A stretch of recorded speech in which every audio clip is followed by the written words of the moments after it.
amen. Abasengera mwese sabahezagire. Amen. Abatansengera mwese sabahezagire. Amen. Mwakoze.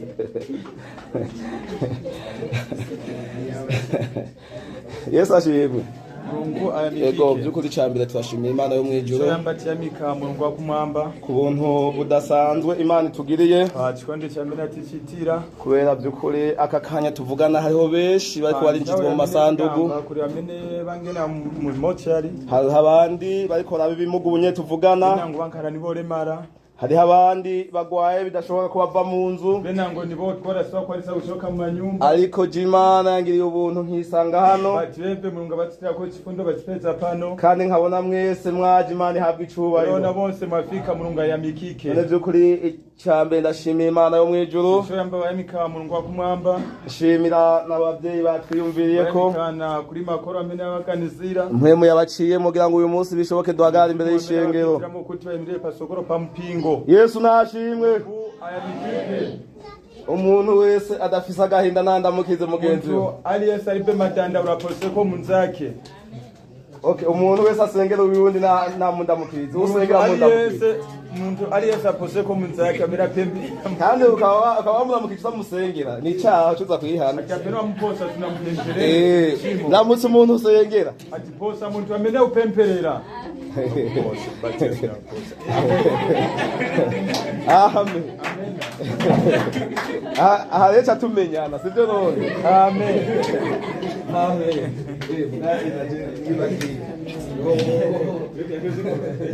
Amen. Imbeshe cyane ihana niko byavuzwe. Yesu nashimwe. Ego hama ugura ntateba. Ati wose gurasacedwa. Reka dusangire amajambo y'Imana. Ndantigere pamosi mawe ya Murungu. Nizere ko ata muntu yaje ngaha mu ngoro y'Imana atunza agahinda mu mutima. Ninakwera mu nyumba mwaje ova na matandauro mutima mwaje. Nibangaye bafisa agahinda. Bakatwa na matandauro. Mashaka. Tunza agahinda kweli. Yesu agutabara. Amen. Ego. Oya avuze ukuri ni mutwe. Ati bebe bagamba kirungamo.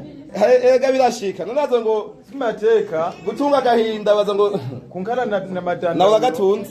Yesu agutabara. Murungu nawe Yesu agutabara. Amen. Amena. Ego amareka dusangira amajambo y'Imana. Nitende tigere pamosi mawe ya Murungu. Uhoraho yashize mu mutima wanje kuyu munsi w'ihejuru. Amena paka mutima mwace pa siku ya lero. Ndabengenze ngo tujane. Atazapempa ko mwendele pamosi. Teme y'amajambo fisi uyu munsi. Ni jambo livango leka kujarajara. Mawe ya mene bari nayo ni yakuti musende ukunakuta. Kubera ko muri isi amuri imisi abeshi bariko barajarajara. Pasku pa siku ya lero bambiri baenda ukuna uku. Hari abantu batazi ivyo barimwo. Bentwe nango twatwa azamene bacita. Ndabigereranya no kujarajara. Bebe bazifa kamungandi kwenda ukuna uku. Muraza kumva uyu muntu ajarajara icari nuko ameze. Muzambera uyu muntu amene ariso mwe yariri. Muniza amatwi dusangira amajambo y'Imana. Bapemba ko mapase ko macu mutere pamosi mawe ya Murungu. Mazimisi ndiko ndigishwa mu majambo ari mwitanguriro. Benzi ba kwapita madezi bapunzishwa mawe ya Murungu ari mu Genesis. Rero Yesu abahezagire. Murungu akudariseni. Nibangaye badashobora kuryama badasomye Bibiliya. Nibangaye bamene sakwanisa kugona sana birenge Bible. Umuntu adashobora kuryama adasomye ijambo ry'Imana. Bamene sakona sana birenge Bible. Yesu adutabara. Murungu nibangaye badashobora kuryama badasomye ijambo ry'Imana. Nibangaye bamene sakwanisa kugona sana birenge Bible. Arundi ga. Yesu abahezagire. Murungu akudariseni.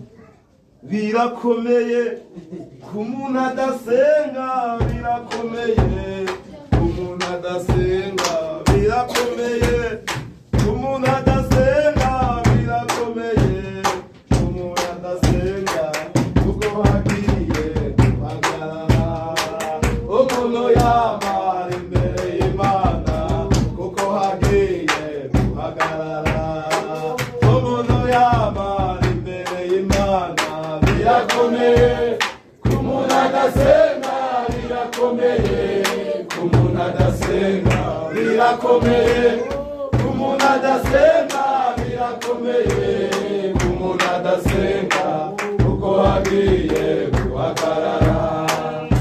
umuntu yamara imbere y'Imana uko agiye guhagarara umuntu yamara imbere y'Imana amen birakomeye ku muntu adasenga muri iki gihe Sori mapa muntu amele sa pembera pasikuya rero kuko ni igihe kigoye ni ntawe yovuta ni igihe gikomeye cyane ni ntawe yorimba kuko nikorasi yavuze ngo hagiye guhagarara abantu bama bari hehe korasi yacuta kuti bama bari hehe ariko sogoro ka Mulungu Chawiyuza none wewe nawe wamuri ziganisire nanga yonkara pati kumva hagiye guhagarara abantu bama imbere Mambera y'Imana kudara kuti kutsanira muntu amene pasogoro pa Mulungu none wowe bimeze gute nanga iwe ziri bwanji tudatebeka dusoma amajambo y'Imana mzani tiberenge mawe ya Mulungu amajambo y'Imana dusanga mu itanguriro mawe ya mileki pesa mu Genesis reka kuzuramena ngo tiyeni sitiyenda zavuga zamurajya ati mukazitya amajambo dusanga mu itanguriro mawe ya mileki pesa mu Genesis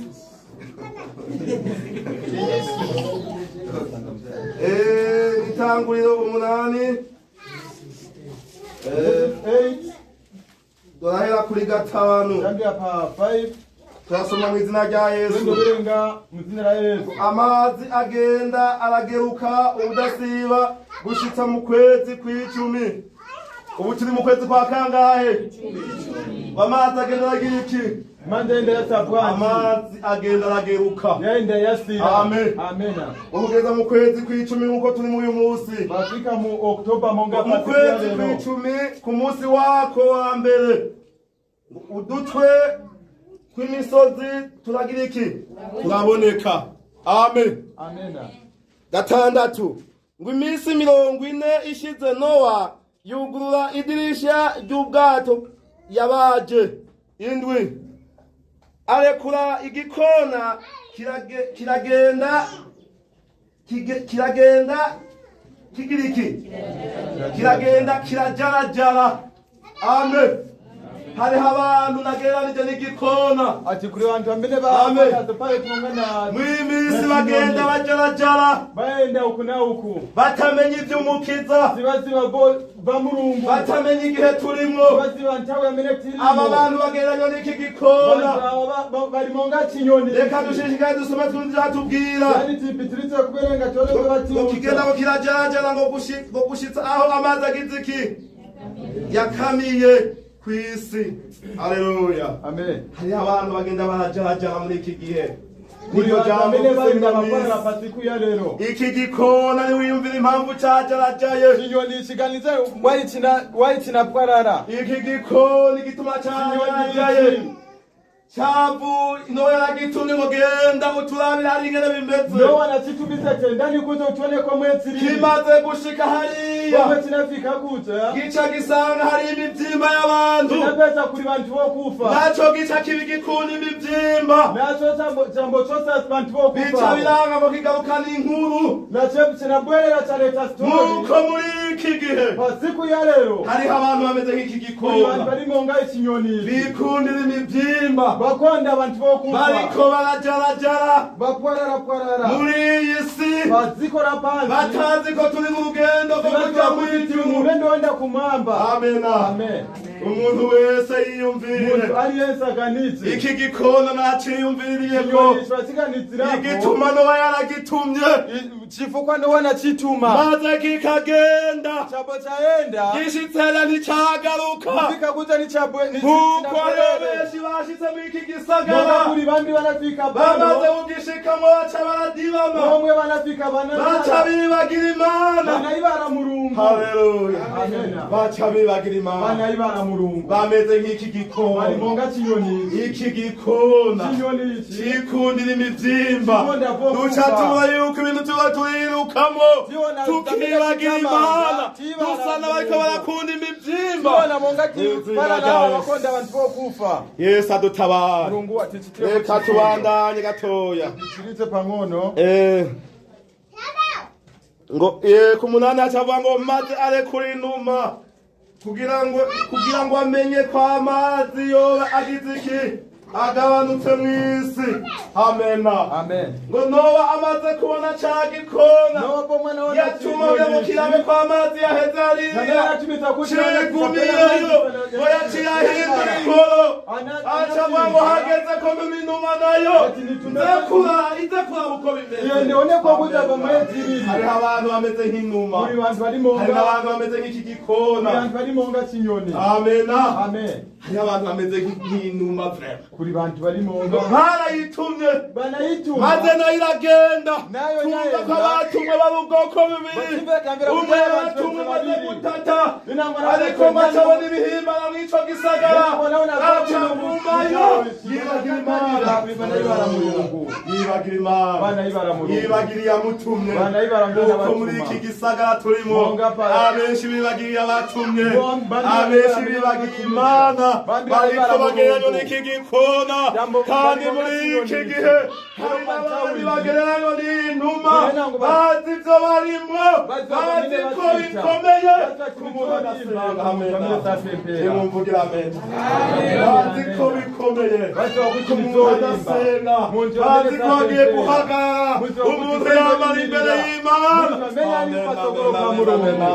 Bazi ko agiye guhagarara umuntu yamara imbere y'Imana. Ntihagiye guhagarara ibikona muri iki gihe, ntihagiye guhagarara abantu bameze nk'iki gikona, hagiye guhagarara abantu bameze nk'iyi numa. Amena. Hagiye guhagarara bameze nk'iyi numa katika jina la Yesu. Reka tubandanye gatoya tugiye kurangiza. Twumvise ngo umaze ngo atumye iyo numa. Reka dusome ku icenda natwe mugende atubwira ngo maze ntiyabona ahigira iki, ahishinga ikirenge imugabukako. Amen. Amen. Ikimugarukako inapwerera. Amen. Bisigura yuko yo yacizana inkuru teregando amazi ntakama. Ati no amanzi yakaribotira. Naho gushinga ikirenge hariho. Muri bekoti yaka. Uratekana. Ariko urumva ko igikona coco kibereye hariya mu mitimba. Nuko ari iki gihe bibereye mw'isi, bibereye mu mashopu, ariko n'ibihe tugezemwo aho umuntu agereranya n'iki gikona, umuntu akagereranywa n'inuma. Amena. Umuntu wese niyumvire rero, mbega ugereranywa n'iki muri iki gihe? Amen, amen, amen. Ndarahangije muri iki gihe ugereranywa n'iki? Niwibaze nanje nibaze muri iki gihe twumva ko bikomeye ku muntu adasenga. Umeze gute? Wiyumviriye nawe ho kwibaza. Turi mu bwenge bwo kuja mw'ijuru, ariko mwene data umvaga bufitiye iganuke birakomeye ku muntu adasenga, kuko hagiye guhagarara abantu bama bari imbere y'Imana. Ntihagiye guhagarara ibikona, ntihagiye guhagarara bameze nk'ibi bikona, ntihagiye guhagarara abindi bamiye mw'isi, hagiye guhagarara abantu imbere y'Imana. Yesu nabahezagire. Yaya majambo Imana asize mu mutima wanje, umuntu wese yayumvise. Ndazaza kugira umwanya aho umuntu wese azaja imbere y'Imana akiyumvira ivyamazemwo iminsi, yuko atimara iminsi mu mivyimba, yuko atimara iminsi mw'isi, yuko atamaze iminsi ari mw'isi, atamaze iminsi ari mu bugaragwa. Yesu adutabare. Yari amajambo y'Imana, mwebwe muyumvise mukayatahura. Umwami Yesu nabahezagire. Reka nongere ngore muvyeyi asenga Imana kubw'aya majambo. Amen, amen, amen. Yesu nushigwe hejuru. Amen, amen, amen, amen. Uracazindurwa n'ukudukebura. Amen, amen, amen, amen, amen. Kuzongeza ryari kwa mutima w'akazi, ugatuma intumwa, ugatuma abantu. Amen, amen, amen, amen. Ariko abantu ko badashaka gukizwa neza, ko badashaka guhitamo, ko badashaka gufata ingingo. Egome. Yagiye amayira abiri, tugomba kugenda amayira abiri. Abakristo b'iki gihe turi mu mayira abiri. Ibyawe turabigomba ivyisi navyo biraturyoheye ariko ngo umpemu wawe nakuzashinga ikirenge mu mitima yacu yaravye imitima nakurashinga ikirenge amen yes atamavuta atamazi twabaye amen yes noshimwe ugomba hitemwo ugomba fata ingingo nawe uzobona ico yireguza haleluya amen ugomba hitemwo ufuzi yaje fata ingingo kuko mwijuru hazoza bari mu kidodo bariko kwidodo camwe mu wawe amen uyu ntafatanya n'isi uyu ntafatanya n'imivyimba akomeye nico gituma mana tugushimiye ijambo ryawe meye ko rivugwa none reka mwemu wawe nyene aca tahuza imitima ihurikiye ahantu imitima iri ahantu mana itahurira ijambo tutaravye ngo ryasomye nde reka tufate ko mwemu avuganye nawe tubitahure kandi mwemu nawe dutahure mana turacara ahantu ukuri turagomba ngo wongere uduhimbe uducure intamba zituvemo dushire ku rutonde n'izina rya Yesu amen nimba inzamba yovuga ku mugoroba uri wese agende ku ruhande rw'iwe kuko tuzi ko atawuzogenda ku ruhande rwa mugenzi reka umuntu wese ategura ubugingo umuntu wese afata inzira n'izina rya Yesu gashane cyane kuyo twerekera risiyoni uraduha kurangiza neza urakoze mana ko tuzotsindwa n'ivyo twumvise ariko tugomba guca bugufi imbere y'ijambo ryawe kugira ngo bikunde bigende neza tugumane turaha ahantu n'ubundi utugirire neza muvyeyi mu izina rya Yesu Kristo amen.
Apomera kisa pasiku ya leo nitoa moyo ibihego icyubahiro ubu aremekezeke nanje nongeye kunezerwa kuba hari Yesu ya kiranso kunkaramu mu nyumba ya kufunga kuko byavuze kare nga amene bakambirwa nari maze iminsi ntari hano agerageza ankara kose ni pano ariko nizigira neza ko twari kumwe muri impwemu y'Imana amen kiranso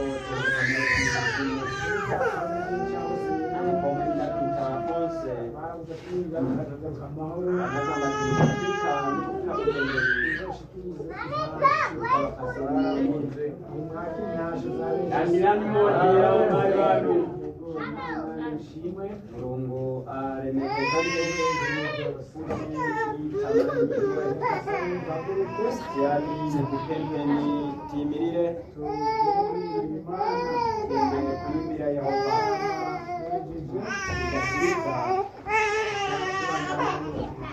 nakonkaza kumera kubera izuba Ndiye na zuba na matu. abizuba ageze mu matwi Amene zuba yagenda mu matu. Miliani. ari izuba ryakubise Amene zuba yarasa zona. Hakuna chishiriku kabisa.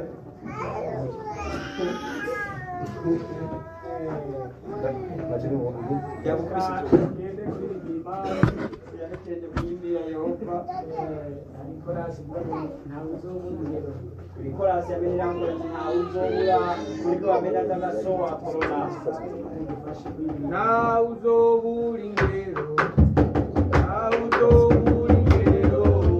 Ntawuzobura ingero y'ibikorwa yakoze nta n'umwe. Ntawuzobura ingero. Ntawuzobura ingero. Ntawuzobura ingero y'ibikorwa yakoze.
Ngero.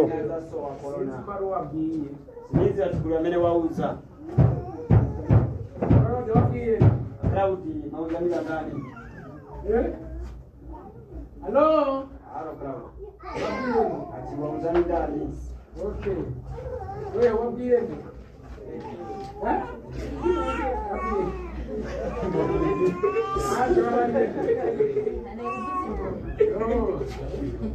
Wali kulali yako bali. Okay. Nikatoka sibiri ndio wali wao sabini.